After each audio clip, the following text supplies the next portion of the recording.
तो आइए चलते हैं श्री कृष्ण की भगवत दुनिया में और सुनते हैं उनके द्वारा कही गई श्रीमद् भगवत गीता यथारूप श्लोकों और उनके भावार्थ के साथ।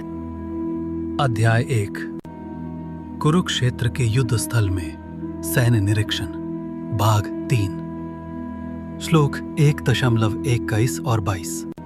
अर्जुन उवाच सेनयोरो भयोर मध्ये रथम स्थाप्य मेश्चुता यावदेतान् निरीक्षे सहम योद्धुका मानवस्थितान् कैर्मया सह योद्ध व्यमस्मिन् रणसमुद्यमे। भावार्थ। अर्जुन ने कहा, हे अच्युत, कृपा करके मेरा रथ दोनों सेनाओं के बीच में ले चले, जिससे मैं यहां युद्ध की अभिलाषा रखने वालों को और शस्त्रों के इस महान परीक्षा में जिनसे मुझे संघर्ष करना है उन्हें देख सकूं। तात्पर्य। यद्यपि श्री कृष्ण साक्षात श्री भगवान हैं, किंतु वे अहेतुकी कृपावश अपने मित्र की सेवा में लगे हुए थे। वे अपने भक्तों पर स्नेह दिखाने में कभी नहीं चूकते, इसीलिए अर्जुन ने उन्हें अच्युत कहा है। सारथी रूप में उन्हें अर्जुन की आज्ञा का पालन करना था और उन्होंने इसमें कोई संकोच नहीं किया, अतः उन्हें अच्युत कहकर संबोधित किया गया है। यद्यपि उन्होंने अपने भक्त का सारथी पद स्वीकार किया था, किंतु इससे उनकी परम स्थिति अक्षुण्ण बनी रही। प्रत्येक परिस्थिति में वे इंद्रियों के स्वामी श्री भगवान ऋषिकेश हैं। भगवान तथा उनके सेवक का संबंध अत्यंत मधुर एवं दिव्य होता है। सेवक स्वामी की सेवा करने के लिए सदैव उद्यत रहता है और भगवान भी भक्त की कुछ न कुछ सेवा करने के लिए सदैव उद्यत रहता है।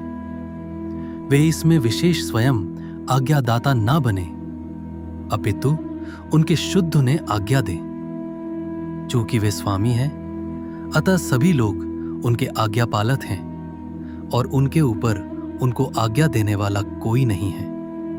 किंतु जब वे देखते हैं कि उनका शुद्ध भक्त आज्ञा दे रहा है, तो उन्हें दिव्य आनंद मिलता है। यद्यपि वे समस्त परिस्थितियों में अच्युत रहने वाले हैं, भगवान का शुद्ध भक्त होने के कारण अर्जुन को अपने बंधु बांधवों से युद्ध करने की तनिक भी इच्छा ना थी। किंतु दुर्योधन द्वारा शांतिपूर्ण समझौता ना करके हठधर्मिता पर उतारू होने के कारण उसे युद्ध भूमि में आना पड़ा। अतः वो ये जानने के लिए अत्यंत उत्सुक था कि युद्ध भूमि में कौन कौन से अग्रणी व्यक्ति उपस्थित हैं।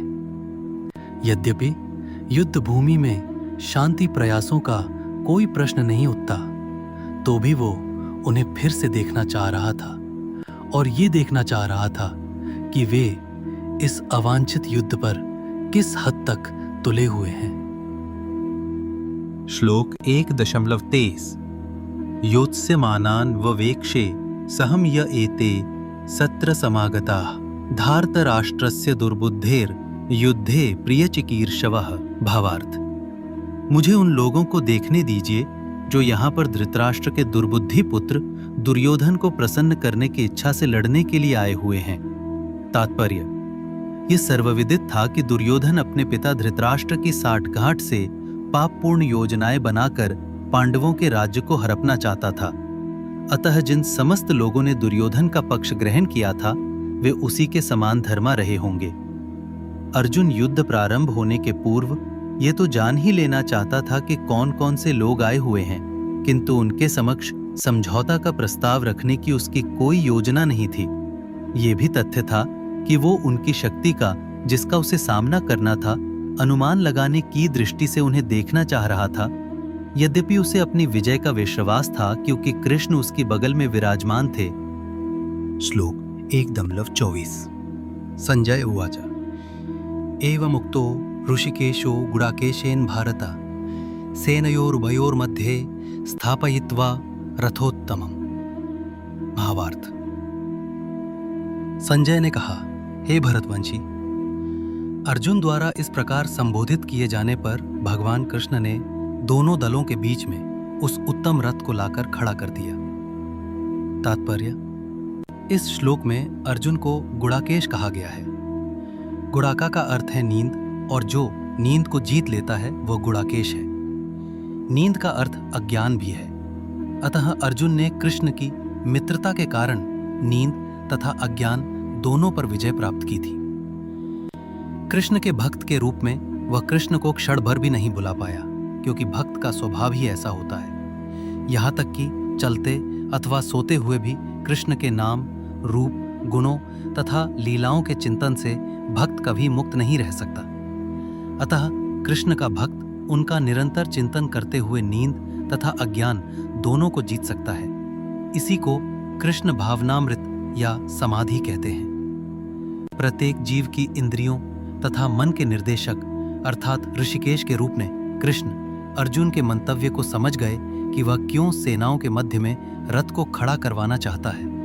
अतः उन्होंने वैसा ही किया और फिर वे इस प्रकार बोले। श्लोक 1.25 भीष्मद्रोण प्रमुखतः सर्वेषां च महीक्षिताम् उवाच पार्थ पश्येतान् संवेतान् कुरुनिति। भावार्थ, भीष्म, द्रोण तथा विश्व भर के अन्य समस्त राजाओं के सामने भगवान ने कहा कि हे पार्थ, यहाँ पर एकत्र सारे कुरुओं को देखो। तात्पर्य, समस्त जीवों के परमात्मा स्वरूप भगवान कृष्ण यह जानते थे कि अर्जुन के मन में क्या बीत रहा है। इस प्रसंग में ऋषिकेश शब्द प्रयोग सूचित करता है कि वे सब कुछ जानते थे। इसी प्रकार पार्थ शब्द अर्थात पृथा या कुंती पुत्र भी अर्जुन के लिए प्रयुक्त होने के कारण महत्वपूर्ण है। मित्र के रूप में वे अर्जुन को बता देना चाहते थे कि चूंकि अर्जुन उनके पिता वसुदेव की बहन पृथा का पुत्र था, इसीलिए उन्होंने अर्जुन का सारथी बनना स्वीकार किया था। किंतु जब उन्होंने अर्जुन से कुरुओं को देखो कहा, तो इससे उनका क्या अभिप्राय था? क्या अर्जुन वहीं पर रुककर युद्ध करना नहीं चाहता था? कृष्ण को अपनी बुआ पृथा के पुत्र से कभी भी ऐसी आशा नहीं थी। इस प्रकार से कृष्ण ने अपने मित्र की मनः स्थिति की पूर्व सूचना परिहासवश दी है। श्लोक 1.26 तत्रापश्यत् स्थितान् पार्थः पित्यानत् पितामहान् आचार्यान् मातुलान् भ्रात्यान् पुत्रान् पौत्रान् सखींस्तथा श्वशुरान् सुहृदे चैव सेनयो रुभयोरपि। भावार्थ, अर्जुन ने वहां पर दोनों पक्षों की सेनाओं के मध्य में अपने चाचा, ताऊओं, पितामहों, गुरुओं, मामाओं, भाइयों, पुत्रों, पौत्रों, मित्रों, ससुरों और शुभ चिंतकों को भी देखा। तात्पर्य, अर्जुन युद्ध भूमि में अपने सभी संबंधियों को देख सका। वो अपने पिता के समकालीन भूरिश्रवा जैसे व्यक्तियों, भीष्म तथा सोमदत्त जैसे पितामहों, द्रोणाचार्य तथा कृपाचार्य जैसे गुरुओं, शल्य तथा शकुनी जैसे मामाओं, दुर्योधन जैसे भाइयों, लक्ष्मण जैसे पुत्रों, अश्वत्थामा जैसे मित्रों एवं कृतवर्मा जैसे शुभ चिंतकों को देख सका। वो उन सेनाओं को भी देख सका जिनमें उसके अनेक मित्र थे। श्लोक 1.27 तान् समीक्ष्य स कौन्तेयः सर्वान् बन्धून् अवस्थितान् कृपया परयाविष्टो विषीदन्निदं ब्रवीत्। भावार्थ, जब कुंती पुत्र अर्जुन ने मित्रों तथा संबंधियों की इन विभिन्न श्रेणियों को देखा तो वो करुणा से अभिभूत हो गया और इस प्रकार बोला। श्लोक 1.28 अर्जुन उवाच दृष्टुवेमं स्वजनं कृष्ण युयुत्सुं समुपस्थितं सीदन्ति मम गात्राणि मुखं च परिश्रुष्यति। भावार्थ, अर्जुन ने कहा, हे कृष्ण, इस प्रकार युद्ध की इच्छा रखने वाले मित्रों तथा संबंधियों को अपने समक्ष उपस्थित देखकर मेरे शरीर के अंग कांप रहे हैं और मेरा मुंह सूखा जा रहा है। तात्पर्य, यथार्थ भक्ति से युक्त मनुष्य में वे सारे सद्गुण रहते हैं जो सत्पुरुषों या देवताओं में पाए जाते हैं। जबकि यह भक्त अपनी शिक्षा या संस्कृति के द्वारा भौतिक योग्यताओं में चाहे कितना ही उन्नत क्यों न हो, इस ईश्वरीय गुणों से विहीन होता है। अतः स्वजनों, मित्रों तथा संबंधियों को युद्ध भूमि में देखते ही अर्जुन उन सबों के लिए करुणा से अभिभूत हो गया जिन्होंने परस्पर युद्ध करने का निश्चय किया था। जहां तक उसके अपने सैनिकों का संबंध थे, वो उनके प्रति प्रारंभ से दयालु था, किंतु विपक्षी दल के सैनिकों की आसन्न मृत्यु को देखकर वो उन पर भी दया का अनुभव कर रहा था। और जब वो इस प्रकार सोच रहा था तो उसके अंगों में कंपन होने लगा और मुंह सूख गया। उन सबको युद्धाभिमुख देखकर उसे आश्चर्य भी हुआ। प्रायः सारा कुटुंब, अर्जुन के सगे संबंधी उससे युद्ध करने आए थे। यद्यपि इसका उल्लेख नहीं है, किंतु तो भी सहज अनुमान लगाया जा सकता है कि न केवल उसके अंग कांप रहे थे और मुख सूख रहा था, अपितु वो दयावश रुदन भी कर रहा था। अर्जुन में ऐसे लक्षण किसी दुर्बलता के कारण नहीं, अपितु हृदय की कोमलता के कारण थे, जो भगवान के शुद्ध भक्त का लक्षण है। अतः कहा गया है, यस्यास्ति भक्तिर्भगवत्ते किंचना सर्वैर गुणैस्तत्र समासते सुरा हराव भक्तस्य कुतो महात् गुणा मनोरथे नासति धावतो बहि। जो भगवान के प्रति अविचल भक्ति रखता है, उसमें देवताओं के सद्गुण पाए जाते हैं, किंतु जो भगवत भक्त नहीं है, उसके पास भौतिक योग्यताएं ही रहती हैं जिनका कोई मूल्य नहीं होता।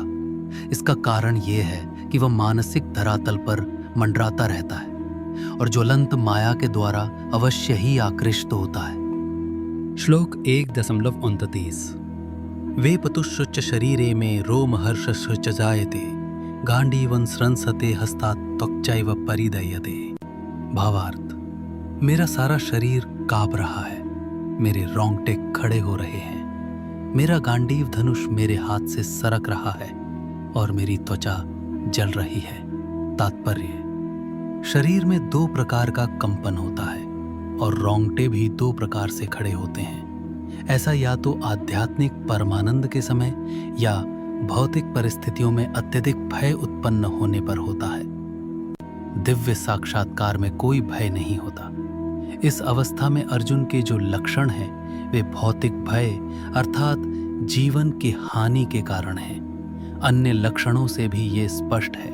वो इतना अधीर हो गया कि उसका विख्यात धनुष गांडीव उसके हाथों से सरक रहा था और उसकी त्वचा में जलन उत्पन्न हो रही थी। ये सब लक्षण देहात्म बुद्धि से जन्य हैं। श्लोक 1.30 न च शक्नोम्यवस्थातुं भ्रमतीव च मे मनः निमित्तानि च पश्यामि विपरीतानि केशव। भावार्थ, मैं यहाँ अब और अधिक खड़ा रहने में असमर्थ हूँ। मैं अपने को भूल रहा हूँ और मेरा सिर चकरा रहा है। हे कृष्ण, मुझे तो केवल अमंगल के कारण दिख रहे हैं। तात्पर्य, अपने अधैर्य के कारण अर्जुन युद्ध भूमि में खड़ा रहने में असमर्थ था और अपने मन की इस दुर्बलता के कारण उसे आत्मविस्मृति हो रही थी। भौतिक वस्तुओं के प्रति अत्यधिक आसक्ति के कारण मनुष्य ऐसी मोहमयी स्थिति में पड़ जाता है। भयम द्वितीयाभिनिवेशतः स्यात्, ऐसा भय तथा मानसिक असंतुलन उन व्यक्तियों में उत्पन्न होता है जो भौतिक परिस्थितियों से ग्रस्त होते हैं। अर्जुन को युद्ध भूमि में केवल दुखदायी पराजय की प्रतीति हो रही थी। वो शत्रु पर विजय पाकर भी सुखी नहीं होगा। निमित्तानि विपरीतानि शब्द महत्वपूर्ण है। जब मनुष्य को अपनी आशाओं में केवल निराशा दिखती है तो वो सोचता है, मैं यहाँ क्यों हूं? प्रत्येक प्राणी अपने में तथा अपने स्वार्थ में रुचि रखता है। किसी की भी परमात्मा में रुचि नहीं होती। कृष्ण की इच्छा से अर्जुन अपने स्वार्थ के प्रति अज्ञान दिखा रहा है। मनुष्य का वास्तविक स्वार्थ तो विष्णु या कृष्ण में निहित है। बद्ध जीव इसे भूल जाता है, इसीलिए उसे भौतिक कष्ट उठाने पड़ते हैं। अर्जुन ने सोचा कि उसकी विजय केवल उसके शोक का कारण बन सकती है।